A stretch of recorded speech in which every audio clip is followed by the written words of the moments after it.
y otra persona que sabe de campañas perversas en su contra. Epigmenio Ibarra, te saludo con mucho gusto. Epigmenio, buenos días.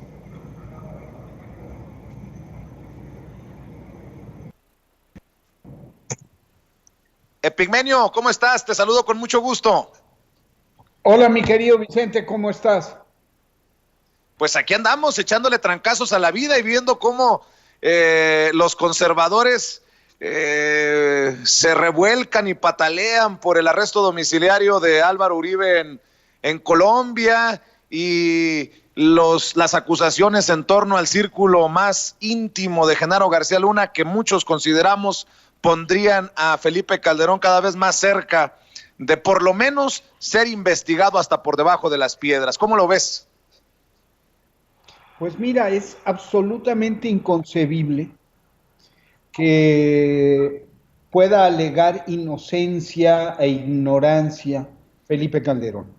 No está hablando de un hombre de segunda importancia en su gabinete, está hablando de un colaborador que heredó de Vicente Fox, que fue un instrumento clave en el fraude de 2006 y que después fue quien diseñó y puso en práctica la estrategia de la llamada guerra de Felipe Calderón contra las drogas. Era su mano derecha, su socio, su confidente, su proveedor de inteligencia política y su socio de negocios. Si se investiga cualquiera de las ramas a fondo, inefablemente llegarán a Calderón. Como si investigan a Loyola, inefablemente llegarán a Peña. Lo que está sentado hoy en el banquillo de los acusados en la Corte de Nueva York y en México es un régimen completo y son sus personajes más insignes, Felipe Calderón y Enrique Peña Nieto. Y en ese sentido, así debemos de entender las campañas de las que eres víctima, constantemente blanco de estas campañas. Hablaba hace unos minutos y seguramente escuchaste a Gerardo Fernández Noroña, que hoy trae una campaña encima muy, muy pesada, pero esto parece que continúa como queriendo generar cortinas de humo ante estas noticias que deben de ser de 8 columnas y de las que debe de estar informado el pueblo de México. Lozoya, García Luna, a eso me refiero. Sí, hay una decisión estratégica de silenciar a quienes consideran somos voz de la 4T.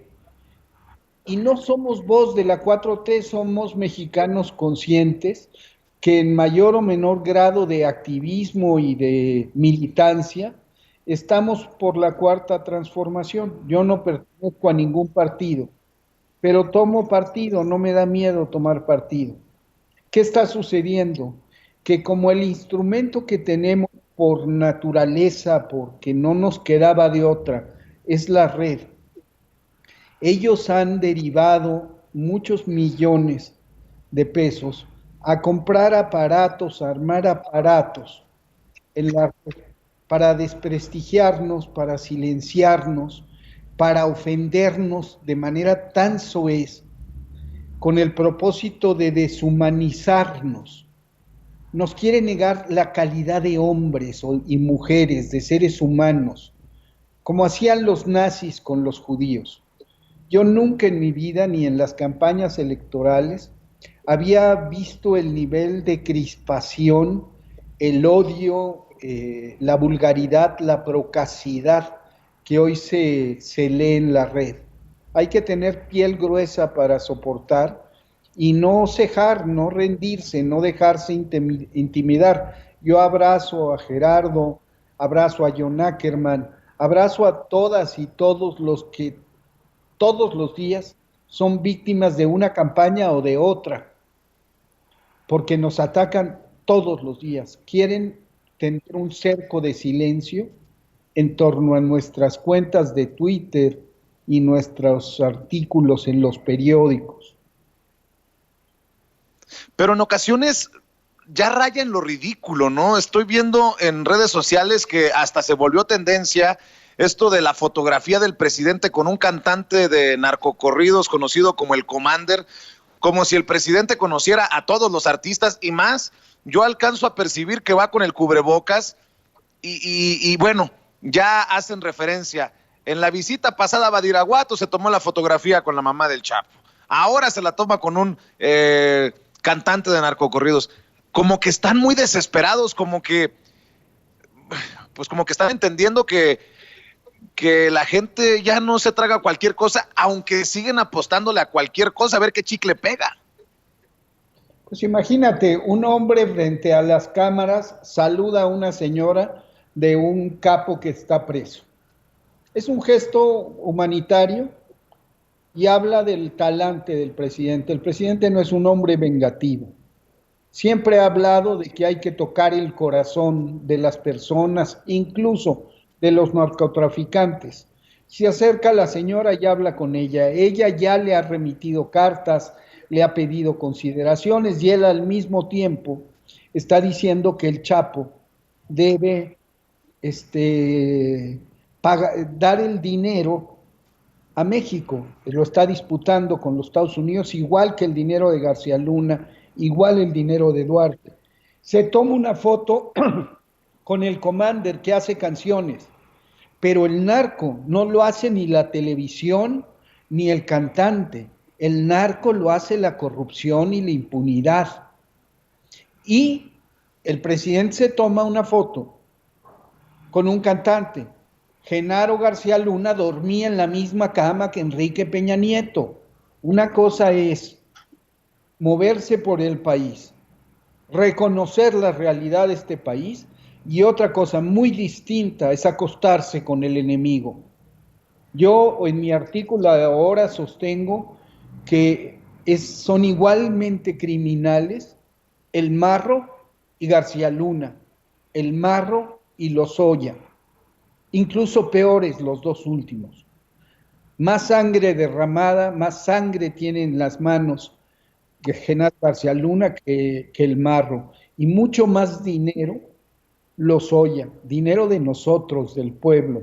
Entonces la derecha conservadora está muy angustiada porque hay dos hombres claves que van a hablar de cómo está imbrincado el delito con el gobierno durante el régimen neoliberal, cómo estaba. Y eso los tiene histéricos. Entonces están buscando pretextos para armar campañas, pero son ruidosos nada más. No, imagínate cómo estarán ahora que se da a conocer que Luis Cárdenas Palomino, el que fuera titular de la AFI, pide un trato más o menos VIP como el de Lozoya, y lo de VIP entrecomillado, para poder soltar la sopa. Y ahí sí que tiemblen los que tengan que temblar, porque una cosa es Genaro García Luna en Estados Unidos, pero Cárdenas Palomino, tengo entendido, lo último que supe, que estaba acá en México. Es que van a soltar la sopa. O sea, en Estados Unidos, ¿qué va a pasar? Que Genaro García Luna tiene que hacer un trato con la fiscalía. La fiscalía lo está amenazando de varias condenas, cadenas perpetuas. ¿Tú crees que ante esa amenaza García Luna no va a negociar? Y la fiscalía exige que entregue información estratégica, confiable y verdadera, porque si no lo hace así y no les da elementos para proceder a enjuiciar a otras personas, lo pueden, invalidan el trato y le aplican la cadena perpetua. A Lozoya le va a tocar cárcel. Su única posibilidad es que le reduzcan la pena, pero cárcel le va a tocar. Y si no colabora efectivamente y devuelve dinero, le va a tocar que su madre, su hermana, su esposa y más miembros de su familia caigan en la cárcel.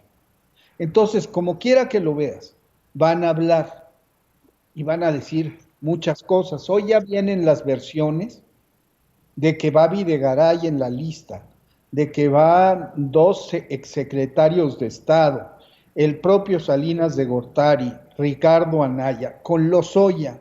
Imagínate lo que tienen Cárdenas Palomino y Genaro García Luna. Pensemos en eso, en el hombre de confianza del presidente, su mano derecha. ¿Qué tanto sabía de los enjuagues del gobierno panista? Todo, como Lozoya del gobierno priista. Todos están desesperados, tienes razón, y se vuelven peligrosos. Pero, pues hay que dar la batalla. ¿Te sorprende, Pigmenio? ¿Te sorprende que nos estemos enterando de este grado de corrupción? Yo en lo particular pensaba que había una red de corrupción, pero pareciera que no estamos, esto no es ni la punta del iceberg ante lo que parece que vamos a jalar como hebra. Que así sea, ojalá. Es que el régimen era profunda, esencial, intrínsecamente corrupto. No había ningún aspecto del viejo régimen que se salvara. Ese cáncer ya no era cáncer, era metástasis. Ya había hecho metástasis en todo el aparato. Si funcionaba así el presidente, y en eso tiene razón López Obrador, si el presidente tranza, ¿cómo no va a transar todo el mundo? Si esa es la línea, si esa es la ley, entonces nos vamos a enterar de más cosas. Pero ahorita estamos ante lo que en Italia fue el maxiproceso, cuando la logia P2, que llevó al estrado a un primer ministro, a muchos cardenales, a muchos ministros. Ante eso estamos. Veremos una larga lista de indiciados, tanto con Lozoya como con García Luna. Y vamos a ver todavía más asuntos, porque por donde levanten, papel que levantas en el gobierno, encuentras corrupción del pasado. Entonces, pues ojalá la Fiscalía haga muy bien su trabajo, porque además esto no es asunto de López Obrador. La gente se equivoca. Le exige a López Obrador, la que está operando es la Fiscalía, que es un poder que es autónomo, como en los Estados Unidos. Y la Fiscalía decidió, y me parece prudente la decisión, no meter a Lozoya a la prisión, porque tiene que tenerlo en un ambiente controlado, para cuidarlo, porque hay que cuidarlo mucho. Mientras no hable, mientras no termine de decir todo, a Lozoya hay que tenerlo cuidado, como tienen a García Luna, porque los pueden matar. Lo que saben es muy peligroso para mucha gente. Estamos hablando de fortunas enormes, estamos hablando de intereses políticos, estamos hablando de hombres con enorme poder. Entonces no seamos incautos. Apenas empieza el proceso de Lozoya, lleva 2 audiencias. Hay una determinación de mantenerlo lejos de la cárcel, porque las cárceles en México no son un oasis de seguridad. Y ellos Epigmenio, tienen una información extraordinaria. Epigmenio, si me permites pedirte una reflexión. ¿Cómo carambas un mexicano de a pie en el 2021 o en el 2024 o en la revocación de mandato votaría en contra de la transformación de México? ¿Y a dónde voy? El PRI, a través de Alito Moreno, está pidiendo nuevamente la confianza de la gente. A pesar de que aquel nuevo PRI que nos pintó Peña Nieto resultó peor que los dinosaurios, porque todos los del nuevo PRI están en el bote, salvo Peña Nieto esperando. Y en el caso del PAN, pues por el mismo camino, leía hace un par de días desde Sonora que pedían en el PAN, y Sonora, el Sonora de Padres, pedían nuevamente la confianza de la ciudadanía. ¿Cómo? No hay manera que pueda regresar el PRI y el PAN al poder, salvo que, ¿qué? ¿Cómo ves tú esta situación rumbo al 2021, al 2022, al 2024, Epigmenio? Mira, la oposición y la comentocracia no se dan cuenta de que el cambio de régimen abrió procesos que ya son irreversibles. Es muy probable que en el 24 gane otro partido que no sea Morena, pero no será ni el PAN ni el PRI. O se reinventan, o se reorganiza la derecha, se agrupan en un solo bloque, le ponen otro nombre, se deslindan de todos los corruptos y se quedan vacíos, o simplemente no van a pintar, y eso lo saben.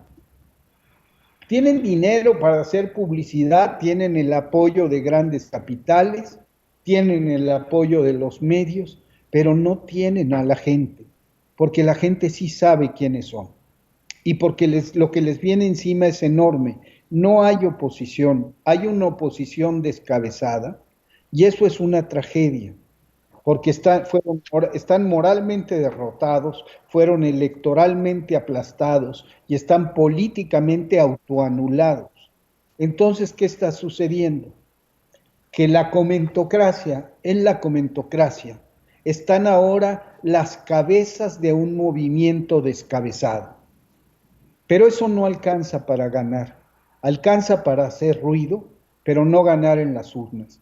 Yo creo que la gente, a final de cuentas, va a reconocer lo esencial, lo que se está haciendo, apoyar a la base de la pirámide, sin olvidarse del trabajo conjunto con quienes están en la cúspide de la pirámide.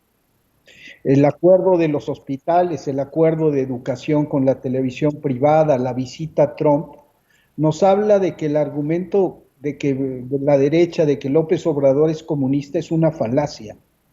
La transformación de México es un movimiento pluriclasista, donde caben todas y todos los mexicanos, no importa su condición social. Y eso, al final de cuentas, hace que baste con ser decente para ser revolucionario. Yo en eso tengo confianza y creo que esa es la garantía de continuidad de la transformación.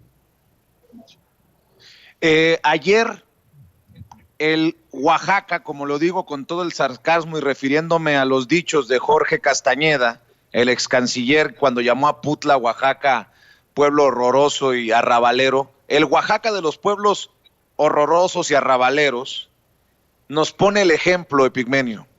Y el Congreso vota para prohibir la venta de veneno embotellado y empaquetado a niños y adolescentes, a menores de edad. Las presiones son fuertes de los empresarios y también de los medios de comunicación, porque ayer veía cómo básicamente se burlaban en el noticiero de Ciro Gómez Leiva y respaldaban a los empresarios.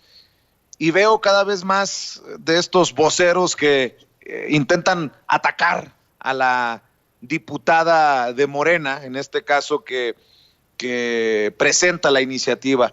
Pero no es poca cosa en un país que atraviesa esta pandemia con uno de los principales lugares en obesidad, en diabetes y en hipertensión. Y pareciera que a pesar de que ven la tempestad, pues no se quieren hincar, mi querido Epigmenio. Así es, así es. La verdad, yo rindo homenaje y celebro lo sucedido en Oaxaca.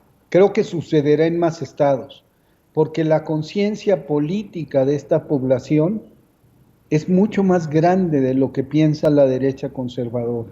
La gente está evolucionando, tanto que votó masivamente en el 18 y tanto que está soportando estas iniciativas. Y conste que quitarse el refresco de encima para el mexicano es un sacrificio enorme, pero la pandemia ha creado conciencia de lo que significa la mala nutrición, de que la diabetes, la obesidad, la hipertensión matan más que el COVID, matan con el COVID. Entonces, que tenemos que tomar medidas, no podemos ser el país número 1 en diabetes infantil o en obesidad infantil. Encima de todo, nos saqueaban, nos masacraban y nos estaban matando. Hay que liberarnos de todo eso. Eso también es la transformación. ¿Con qué cierras, Epigmenio? Y como siempre te digo que yo te agradezco esta deferencia, este detalle que siempre tienes con Sin Censura para hablar con nosotros. Y bueno, en esta semana que ha sido de muchas reflexiones con los invitados que nos han acompañado, no podía faltar la voz de Epigmenio Ibarra. ¿Con qué quieres cerrar sobre esta realidad, sobre este México, sobre este pueblo, sobre lo que estamos viendo y viviendo y en algunas ocasiones hasta sufriendo? Yo creo que tenemos que estar claros de cómo está procediendo la derecha, cómo en términos de la pandemia pretende convertir el miedo al virus en odio a López Obrador, cómo está procediendo en función de los escándalos de corrupción que están siendo develados, que es el desprestigio, el insulto, el invento de mentiras y campañas de desprestigio, y actuar nosotros con serenidad. Que el insulto, la infamia, sea de ellos. Nosotros tenemos argumentos. Que quienes sientan rabia sean ellos, nosotros no. Nosotros tenemos que ser serenos, firmes, y estar claros de que tenemos una tarea y una posibilidad. La tarea es rehacer a México y rehacer el mundo. Y la posibilidad es la de hacerlo unidos o perder separados. Eso sería mi conclusión, mi querido. Pues Epigmenio, a mí me da mucho gusto saludarte y te agradezco todo este tiempo y estamos al pendiente siempre de lo que escribes, de lo que publicas. Y aquí estamos también siempre a tus órdenes. Te saludo, te abrazo y abrazo a tu audiencia. Gracias. Es Epigmenio Ibarra hablando con nosotros sin censura en este espacio libre como el viento. Y